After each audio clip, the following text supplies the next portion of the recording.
নমস্কার, আমার নাম প্রমিত বন্দ্যোপাধ্যায়। আমি আসছি বেলঘরিয়া থেকে। আমার গ্র্যাজুয়েশন জিওগ্রাফিতে অনার্স নিয়ে, তারপর মাস্টার ডিগ্রি করার পর যখন ভাবছি কি করা যায়, তখনই আমি খোঁজ পেলাম যে চুঁচুড়াতে একটি কলেজ আছে যার নাম জেনেক্স, সেখানে বিএড করানো হচ্ছে।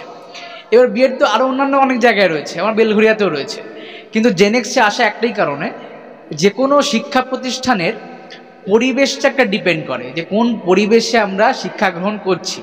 সুতরাং সেই পরিবেশের পার্সপেক্টিভে এবং অ্যাম্বিয়েন্স, যেটাকে আমি বলছিলাম, এবং টিচারদের ব্যবহার, টিচারদের বিহেভিয়ার, এমনকি আমাদের যে শিক্ষণ প্রণালী, আমরা যেভাবে শিখছি, সেই টোটাল প্রসেসটা যেখানে খুব স্মুথলি এবং সেখানে একটা বলা হয় শান্তিপূর্ণ সহাবস্থান যেখানে রয়েছে, তো এই ক্রাইটেরিয়াগুলো আমার মিশেছে বলেই আমি বেলঘরিয়া থেকে সেই এত দূরে হুগলি জেলার জেনেক্সে এসেছি। চুঁচুড়ার এই কলেজটা অত্যন্ত সুন্দর কলেজ। আমি শ্রদ্ধা জানাবো আমাদের প্রিন্সিপাল ডক্টর মধুসূদন ব্যানার্জি মহাশয়কে। আমাদের প্রতিটা শিক্ষক শিক্ষিকা, এনটিএস যারা রয়েছেন, তারা অত্যন্ত ভালো মানুষ, আমাদের অনেক সহযোগিতা করেছেন। আমাদের সকল বন্ধুবান্ধব প্রত্যেকে খুব কোঅপারেটিভ, সব মিলিয়ে খুব ভালো।